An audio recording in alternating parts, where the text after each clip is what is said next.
Sectors پہ تبدیلی آئی ہے اس کے بارے میں ابھی کوئی تذکرہ نہیں ہے. وہ جب بجٹ کی تفصیلات آئیں گی اس کے بعد پتہ چلے گا کہ اس میں حکومت نے کیا رد و بدل کیا ہے.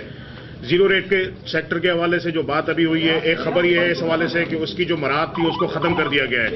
مگر اس سے پہلے جو بات ہماری ہوئی تھی FBR کی ٹیم کے ساتھ بجٹ سے پہلے، اس میں یہ بات بڑی واضح وزیر خزانہ نے کی تھی آگے کہ جو زیرو ریٹڈ سیکٹر ہے اس کی مراحت واپس نہیں لی جائیں گی، اور اس میں 4 سے 6 جو 4% زیرو ریٹڈ سیکٹر کی لوکل سیلز ہے اس کو 4% پہ، اور جو رجسٹرڈ ان رجسٹرڈ ہے اس کو 6% پہ ہی رکھا جائے گا. امید یہ ہے کہ اس کو اسی طرح ہی ایڈجسٹ کیا ہوگا، مگر اس کی تفصیلات ابھی ہمیں نہیں مل سکی ہیں. جو FED کے حوالے سے آپ نے بات کی ہے، یقیناً دیکھیں سیمنٹ سیکٹر پہ جو کیا ہے اس وقت یہ ایک اچھا قدم میں سمجھتا ہوں کہ ایک پازیٹو گورنمنٹ کا ایک اسٹیپ ہے جو سیمنٹ کے اوپر اس نے فیڈرل ایکسائز ڈیوٹی گریجولی کم کرنے کی بات کی ہے. اور اس سال جو کمی ہے صرف وہ 200 روپے پر ٹن کی ہے، اور جو 500 روپے پر ٹن کی جو ریمیننگ اماؤنٹ ہے یہ 2 سال میں، آئندہ 2 سال میں جا کے اس کو ختم کیا جائے گا. بے نظیر سپورٹ پروگرام کے اوپر ہمارا موقف تھوڑا سا مختلف تھا. حکومت بجائے اس کے، کیونکہ ہم یہ سمجھتے ہیں کہ آئندہ آنے والے وقت میں جو ایک بڑا مسئلہ ہمیں درپیش ہوگا وہ اس یوتھ کے حوالے سے ہے کہ جو اپنی تعلیم یا اپنی تربیت اسپیسیفکلی ہر ایک کو جو ہے نا انہوں نے باقاعدہ باندھا ہے، اس کے ساتھ دیا ہے. تو I think this is the way forward. اب لیکن ایک بات بالکل ڈیفینیٹ ہے کہ یہ کیموفلیج بجٹ ہے، ابھی اس کی تفصیلات نہیں ہیں.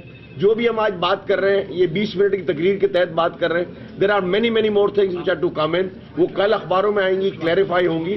اور یہ ریگولیٹری ڈیوٹی جو ہے جس کی وجہ سے افغان ٹرانزٹ ٹریڈ جو ہے وہ بڑا پراسپر کر رہا تھا، اس کو انہوں نے ایڈریس کرنے کی کوشش کی ہے. 342 which is a good step in the right direction, تاکہ انڈسٹری جو یہاں والی ہے اس کو جو یہ افغان ٹرانزٹ ٹریڈ سے جو تھریٹ ہے وہ اس کو روک سکے. اس کے علاوہ اگر آپ دیکھیں کہ 850 بلین کا جو ڈیفیسٹ بجٹ ہے، ہر سال پاکستان میں 1971 کے بعد کبھی بھی سرپلس بجٹ نہیں آیا، اور یہ کوئی نئی اصطلاح نہیں ہے.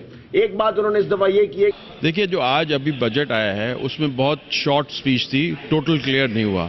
لیکن کچھ اچھائیاں جو آپ معلوم کرنا چاہ رہے ہیں وہ میں یہ سمجھتا ہوں کہ جو اچھا اسٹیپ ہے وہ ہے کہ ایگزامپشن جو انکم ٹیکس پہ تھا 3 لاکھ روپے اس کو بڑھا کے 3.5 لاکھ کر دیا. ایک یہ اسٹیپ لیا گیا. ایک جو سیلز ٹیکس تھا 17% اس کو 16% کیا گیا ہے. اس کے علاوہ جو سافٹ ڈرنک پہ 12% ایکسائز ڈیوٹی تھی اس کو کم کر کے 6% کیا گیا ہے. اور اسی طرح تمام چیزیں جو سیلریز میں اضافہ کیا گیا ہے. تو یہ تمام چیزیں اچھی ہیں جو کہ عام عوام کے لیے ہیں. لیکن کئی ایسی چیزیں ہیں جس کو واضح نہیں کیا گیا. جب واضح ہوں گی تو پھر پتہ چلے گا کہ کیا چیز ہے. مثال کے طور پر گندم میں کوئی زیادہ تر چیزیں جو ہیں انہوں نے بالکل چھوٹی چند مختصر سی اسپیچ تھی. تو یہی میں کہہ رہا ہوں کہ جو بہت مختصر اسپیچ تھی اور اس میں تمام چیزیں واضح نہیں ہوئی. لیکن جو چھوٹی چیزیں تھیں وہ میں نے آپ کو بتائیں. اب یہ ہے کہ گندم پہ انہوں نے کہا کوئی سبسڈی انہوں نے ہٹا دی ہے، اب اس کا بھی ایگزیکٹلی نہیں پتا. شوگر پہ بھی کوئی ایکسائز ڈیوٹی کی بات ہو رہی ہے کہ اس کو اضافہ کیا گیا ہے، لیکن وہ بھی ابھی کوئی واضح بات نہیں آئی. کیونکہ تمام چیزیں ابھی وضاحت کے ساتھ ہمارے سامنے نہیں آئی تو ہم اس کو بالکل آپ کو نہیں بتا سکتے کہ یہ اچھا بجٹ ہے یا نہیں ہے.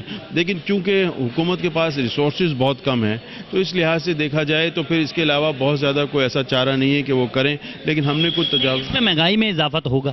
جی ہاں، دیکھیے اب مہنگائی میں اضافے والی کئی چیزیں انہوں نے زیرو ریٹڈ ختم کی ہیں جس کی ڈیٹیل نہیں آئی.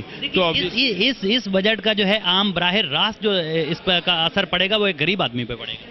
دیکھیں اس میں ڈیفینیٹلی اگر جو زیرو ریٹڈ آئٹم کو ختم کیا گیا ہے اس میں اس کو ضرور پڑے گا. اور وہ چیزیں سامنے ابھی نہیں آئی ہیں، کوئی چیزیں سامنے وضاحت کے ساتھ نہیں آئی. جب وضاحت کے ساتھ سامنے آئیں گی تو پھر بتایا جا سکتا ہے کہ اس پہ کتنا اثر پڑے گا. دیکھیں جہاں تک آج کا بجٹ ہے، میں نے پہلے بھی بات کی کہ ہم یہ نہیں کہہ سکتے کہ یہ بہت اچھا بجٹ ہے یا کوئی بہت برا بجٹ ہے. چونکہ وجوہات یہ ہے کہ گورنمنٹ کے پاس ریسورسز بہت لمیٹڈ تھی. 2-3 اقدامات بہرحال گورنمنٹ نے اچھے کیے ہیں. جیسے افغان ٹرانزٹ ٹریڈ کا ایشو تھا، ہمارا بہت مطالبہ تھا، بزنس کمیونٹی بہت پریشان تھی. اسمگلنگ میں بہت اضافہ، بے پناہ اضافہ ہو گیا تھا. تو گورنمنٹ نے ان آئٹموں پہ جو اسمگلنگ کے اندر آتے ہیں ریگولیٹری ڈیوٹی ہٹا لیا ہے جس کا امپیکٹ اچھا پڑے گا. تعلیم کے شعبے پھر پیسہ نہیں لگایا گیا. انرجی میں کچھ فنڈز کیے گئے وچ از اے گڈ سائن. لیکن ہم انرجی کے شعبے کے اندر میجر ریفارمز دیکھنا چاہتے ہیں. مہنگائی میں بھی اضافہ ہوگا. مہنگائی میں دیکھیں مہنگائی میں کوئی ایسے ٹیکس سگریٹ ایسی اشیاء نہیں ہے جن پہ مہنگائی پہ اضافہ ہو. کھانے پہ نہیں پی اشیاء پہ ٹیکس نہیں لگایا گیا. تو جب تک اور موجود تفصیلات آ رہی ہیں، جب مزید تفصیلات آئیں گی تو میں مزید آپ سے بات کر سکوں گا. آج کے بجٹ کے حوالے میں نے کہا نا بجٹ سینس آف ڈائریکشن بہتر ہے. آج کے حالات میں یہی بجٹ ہو سکتا تھا. اچھا برے کی بات نہیں ہے. اب دیکھنا یہ کہ 1952 ارب روپے FBR نے جو کلیکٹ کرنے وہ کہاں سے کرنے. یہ خوشی کی بات ہے کہ نئے لوگوں کو لانے کے لیے کر رہے ہیں. یہ خوشی کی بات ہے کہ وہ ٹیکس ریفارم لا رہے ہیں جس میں وہ آؤٹ ڈیٹڈ ٹیکسز تھے وہ ختم کرنے کی کوشش کر رہے ہیں. سی ڈی ہے, فی ڈی ہے, ریگولیٹری ڈیوٹیز ہے. مگر صحیح پکچر ابھی اور ڈیٹیلیں آ جائے تو پتہ چلے گی. مگر اس حالات میں اس کا ڈائریکشن اور اس حالات میں یہ جو ہے یہ ہے. یہ ایک اچھا فیصلہ ہوا ہے نا کہ جو ٹیکس میں لوگوں کو اچھا برا نہیں کہہ سکتے. وہ نیا وہ 3 ارب روپے اگر نئے ٹیکسوں سے وصول کر لیں نا, نئے ٹیکس انکم ٹیکس جو نہیں دے رہے, یہ بہت اچھا فیصلہ ہے. اور اگر یہ کر لیں تو ان کو شاباشی ہے اور ان کو کرنا چاہیے, چھوڑنا نہیں چاہیے. بجٹ میں اچھا اور برا لگنے کی بات تو ایک تو دیکھیں حکومت کا جو ایک اپنا طریقہ کار ہے وہ یہ ہے کہ ہمیشہ جو پازیٹیو اس کے پہلو ہوتے ہیں ان کو بجٹ تقاریر میں اجاگر کیا جاتا ہے اور ایوان کے سامنے وہی چیزیں رکھی جاتی ہیں اور عوام کے سامنے بھی وہی چیزیں رکھی جاتی ہیں.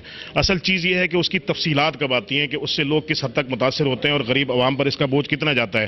ہم چاہتے تھے کہ بھئی وہ لوگ جو افورڈ کر سکتے ہیں مہنگی چیزیں وہ ان کے لیے ٹھیک ہے, وہ آر ڈی ہونی چاہیے. میں سمجھتا ہوں اگر آپ یہ کہہ کے ہٹائیں کہ ان آئٹمس کی اسمگلنگ ہونی شروع ہو گئی اور اس کی وجہ سے جو ہے وہ یہ سامان جو ہے درآمد ہونا شروع ہو گیا انلیگل چینل سے, تو میں سمجھتا ہوں یہ غلط ہے. ہمیں تجویز پر بھی عمل ہوا نہیں ہوا, سسٹم کو بہتر کرنا چاہیے تھا. میں نے عرض کیا اس کی تفصیلات ابھی تک ہمیں نہیں ملی ہیں کہ پوری ڈیٹیل آئے گی, ٹیرف سامنے آئے گا پورا پاکستان کسٹمز کا, تو اس کے بعد ہی بتا سکیں گے کہ حکومت نے اس میں کہاں رد و بدل کیا ہے.